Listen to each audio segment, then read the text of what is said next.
Hola, ¿qué tal a todos? Sean bienvenidos a una nueva asesoría legal gratuita. El día de hoy hablaremos de un tema que se pregunta mucho, sin embargo se sabe poco, y es el autodespido. El despido indirecto o autodespido, como ya lo llamé, es precisamente lo que suena, una acción mediante la cual el trabajador puede despedirse a sí mismo, así tal cual. Entonces lo primero es diferenciarlo de la renuncia porque, ojo, no son lo mismo y tienen consecuencias muy distintas. Cuando el trabajador renuncia no tiene derecho a ningún tipo de indemnización y solo le tienen que pagar los conceptos objetivos como los días trabajados, el feriado proporcional y todas esas cosas que ya saben o deberían saber. Y la única formalidad es enviar la carta de renuncia con 30 días de anticipación. En cambio, con el autodespido, el empleador debe pagar la indemnización que corresponda. Si no saben mucho de la renuncia, les recomiendo ver este video, o el que ponga en la descripción. Evidentemente, el autodespido es mucho más conveniente, ya que cuando uno se autodespide, chin chin le tienen que pagar. Pero no siempre se puede ejercer esta acción, así que veamos los requisitos. El despido indirecto se puede llevar a cabo cuando el empleador incurre en las causales del artículo 160, número 1, 5 o 7. Si no saben a qué se refiere este artículo, les recomiendo que revisen este otro video. Recuerden que este artículo describe causales de despido en virtud de las cuales el empleador puede despedir al trabajador, de manera tal que el autodespido invierte esta situación y si el empleador incurre en estas causales, es el trabajador quien puede despedirse a sí mismo. ¿Y cómo se hace un autodespido? La ley dice que el trabajador deberá dar los avisos a que se refiere el artículo 162 en forma y oportunidad que ahí señalan. Es decir, debe cumplir con los mismos requisitos que la ley exige al empleador respecto a la carta de despido. Y si no los conocen muy bien, les recomiendo ver este otro video que también subí hace un tiempo. Sin embargo, lo más importante es lo siguiente: el trabajador debe escribir una carta describiendo de forma detallada los hechos que provocan el autodespido, la causal que se va a invocar y cómo estos hechos hacen procedente la causal que se invoca. Y de esta carta deben existir 3 copias. La primera se la tiene que quedar el trabajador para trámites posteriores, como la demanda de la cual ya les hablaré. Una segunda copia que tiene que ir dirigida a la empresa. Para esto se debe enviar a la dirección de la empresa que aparece en el contrato. Si es que no hay contrato o si es que hay una dirección distinta, se debe enviar como a la dirección oficial. Si es que hay dudas respecto a la dirección, en lo personal recomiendo enviar más de una. A algunos jueces no les gusta mucho esto, pero yo creo que es lo mejor ante la incertidumbre. Sin embargo, si en el contrato de trabajo aparece una dirección y en la dirección real de la empresa, envíenla a esa y punto. Y la tercera copia que se envía o se hace entrega a la inspección del trabajo. Respecto a la segunda copia, que es la que se envía a la empresa, esta se debe enviar por carta certificada y le van a dar un recibo, el cual tienen que guardar para posteriormente el juicio acreditar que enviaron la carta y poder en el fondo probar que cumplieron con este requisito de forma. Del mismo modo, cuando dejen la copia de la inspección del trabajo, les van a dar un documento, un papel, el cual también tiene que guardar con esta misma finalidad, es decir, posteriormente acreditar que cumplieron con esta formalidad legal.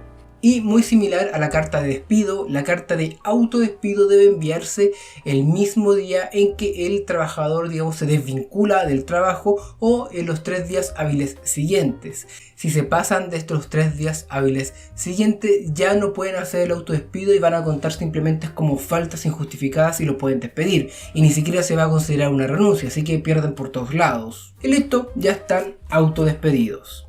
¿Y qué pasa con la indemnización? Que yo sé que es lo que quieren saber. Y aquí podríamos entrar en una discusión doctrinal si es que la obligación de pagar la indemnización nace desde el momento que se envía la carta o no. Pero poco importa porque es una discusión muy abstracta y la ley dice explícitamente que para obtener esta indemnización el trabajador tiene 60 días para demandar al empleador.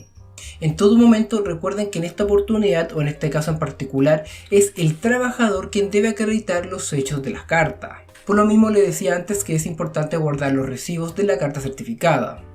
¿Y cuánto debe pagar el empleador? La ley dice que se debe pagar la indemnización por años de servicio, es decir, una remuneración por cada año y fracción de 6 meses trabajado. Y esto incluye los incrementos legales, es decir, se aumenta en un 50% en el caso de la causal del número 7 y en el caso de las causales 1 y 5 esta indemnización se puede ser aumentada hasta en un 80%. Y básicamente eso es todo lo que tienen que saber sobre el autodespido. Como verán, este es un video muy corto porque la información es muy acotada. Sin embargo, aquí les van algunas menciones especiales que hago en base a las preguntas que me suelen hacer por mis redes sociales. Que a todo esto, si no me están siguiendo, síganme, que es básicamente YouTube, Instagram y también LinkedIn. En fin, primero, cuando se realice la demanda, el juez evaluará la idoneidad de la carta, tanto en la forma como en el fondo, por lo que realizar el despido indirecto no equivale a recibir la indemnización. Siempre cabe la posibilidad de que el tribunal estime que no corresponde por no cumplir una formalidad legal o porque los hechos no constituyen la causal, o tal vez los hechos sí constituyen la causal pero no se logran acreditar.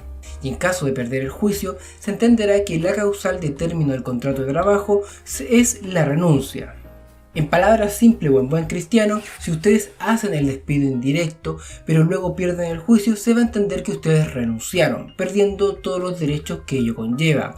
Por ello, lo más recomendable, como siempre, es consultar a un abogado antes de llevar a cabo el autodespido.